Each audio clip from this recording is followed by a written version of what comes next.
seems like Hispanic voters, Latino voters, were able to look past his racism and have one of the highest percentages for a Republican presidential candidate in quite a while. Is that true? Did that actually happen? Did it materialize? Yes, Donald Trump, according to the exit polls from most of the news agencies that have released them at least, obtained at least 35% of the Hispanic vote nationwide. That is at least, it's very different from state. In Florida, he tied with Joe Biden for the Hispanic vote. In Texas, he won over 40%. But this was not just a phenomenon, which is what the left is trying to explain now, of Cubans or Venezuelans, Venezuelans like myself. But he improved over the Hispanic vote everywhere. In Ohio, in Georgia, in South Texas, in the border with Mexico. This is Hispanics from all walks of life. So why did that happen? I mean, because there is a logical thing that the left and the media has been saying for a long time, which is, look, Donald Trump is tough on the border. Everyone calls him, racist and hateful all the time. Why would Hispanic voters vote for Donald Trump? There are three main reasons, I think. And those are, one, that he made a conscious and coordinated effort to win the Hispanic vote.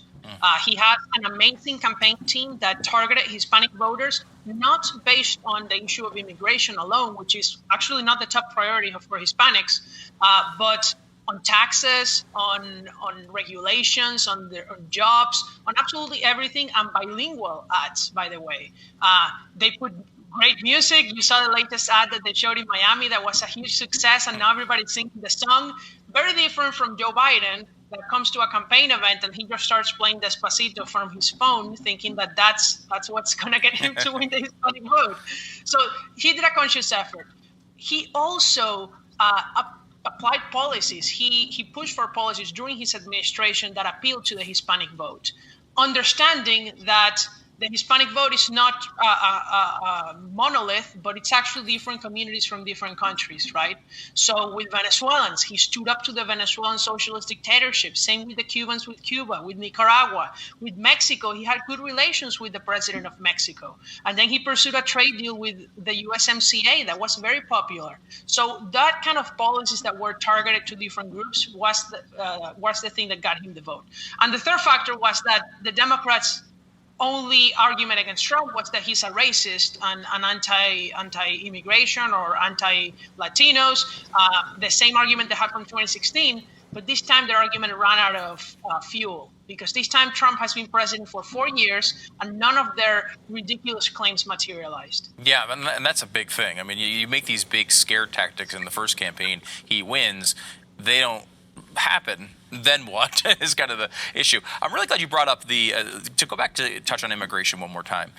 There's this thing that liberal elites in New York do, which is like, well, what do Hispanics think? The one time I think about them is when they're immigrating, and so therefore immigration is what they care about. That's not. They're actually people, and I've always found that to be very insulting.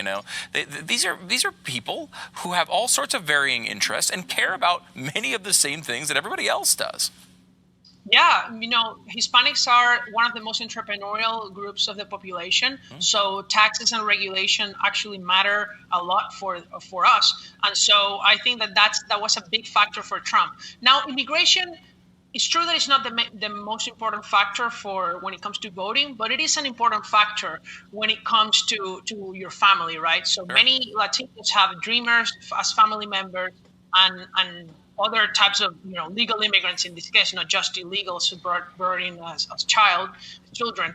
So immigration is important, and I think that the showing of the Hispanic vote for Trump this election